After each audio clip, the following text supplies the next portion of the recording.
дар шаҳри Исфара айни замон ситоди вилоятӣ оид ба бартарафсозии оқибатҳои муноқишаҳои назди сарҳадӣ фаъолият дошта, тақсимоти масъулияи сохтмонӣ ба сокинони зарардида, бартарафкунии оқибатҳои даргириҳо, таъмини аҳолӣ бо маводи ғизоӣ таҳти таваҷҷӯҳи хоса қарор дорад. Бино ба иттилои масъулини ситод, дар Исфара 90 оила бесарпаноҳ монда, тибқи супориши асосгузори сулҳу ваҳдати миллии пешвои миллат, Президенти Ҷумҳурии Тоҷикистон муҳтарам Эмомалӣ Раҳмон барои шаҳрвандони зарардида то моҳи ноябр хонаҳои истиқоматӣ аз нав бунёд карда мешавад. Зимни боздид аз деҳаи сомонёни ҷамоати диёти Чоркӯҳ мушоҳида намудем, ки корҳои бартарафкунии оқибатҳои муноқиша ва бунёди хонаҳои истиқоматӣ ба зарардидагон бо маром ҷараён дошта, ба ҳар оила барои сохтмони хонаҳо аз ҷониби ҳукумати Ҷумҳурии Тоҷикистон, мақомоти маҳаллӣ, соҳибкорону тоҷирон ва саховатмандон кӯмакҳои моддӣ расонида шудааст.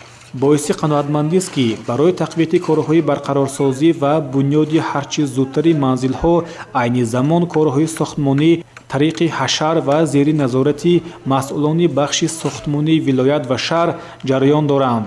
Садҳо нафар ихтиёриён аз гӯшаву канори ҷумҳурӣ дар канори чоркӯҳиён истода баҳри бунёди хонаҳои истиқоматӣ ба онҳо кӯмак мекунанд. ватанам як нафас аз ёди ту фориғ нашавам. фориғӣ дар ҳаққи ту меҳри туро бохтан аст. беватан нест ғарибе ки кунад ёди ватан, дар ватан будаи беёди ватан беватан аст. дар ҳақиқат боиси ифтихор ва сарфарозӣ аст, ки имрӯз мо дар чунин як ватани беҳишт озо зери роҳбарии асосгузори сулҳу ваҳдати миллӣ, пешвои миллат муҳтарам Эмомалӣ Раҳмон умр ба сар ва кору фаъолият менамоем.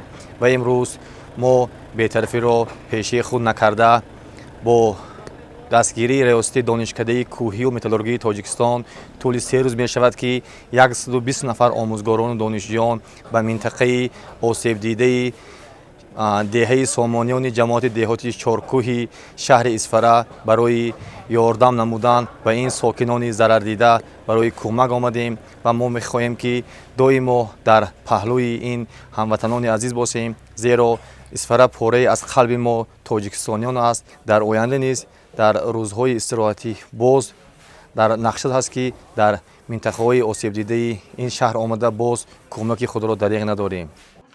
барои ҳашарчиёне, ки дар барқарорсозии манзилҳои истиқоматии сокинон бедариғ заҳмат мекашанд, ҳамарӯза хӯрокҳои гарм омода карда шуда, аз ҷониби бонувон нону фатир ва самбӯсаҳои лазиз пухта мешаванд. сокинон бо рӯҳии баланд ба корҳои сохтмонӣ машғул буда, барои ҳамдигар ёрӣ расонида истодаанд. استقامتکننده دیهی سامانیان کوچه سامانیان 458 ابراهیمов اسرائیل.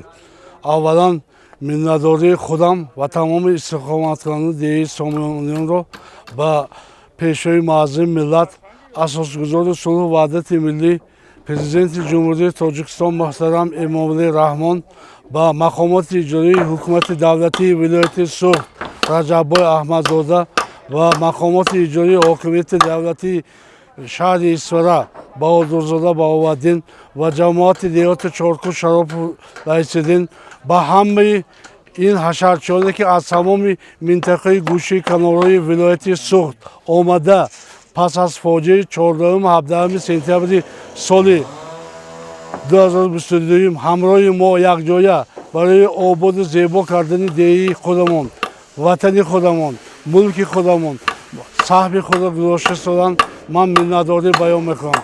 من بار دیگر تمام اهل حشرچیان ولایت سوخت، دانشجویان، تمام کسانی که همه ما روزهای مشکل دست گرفتن منتداری میکنم، اظهار تشکر میگم و آینده ما تیار هستیم که خاک مرز بومی وطن صاحب استقلال خودمان را محافظت کنیم. раиси шаҳри Исфара Баҳоваддин Баҳодурзода бо рафти корҳои сохтмонӣ шинос шуда бо сокинон суҳбатҳои самимӣ намуд. ӯ ҳамзамон таъкид дошт, ки тибқи дастуру супоришҳои асосгузори сулҳу ваҳдати миллии пешвои миллат Президенти Ҷумҳурии Тоҷикистон муҳтарам Эмомалӣ Раҳмон хонаҳои харобшудаву зарардида то моҳи ноябр пурра омода шуда, сокинон бояд вориди хонаҳои худ шаванд.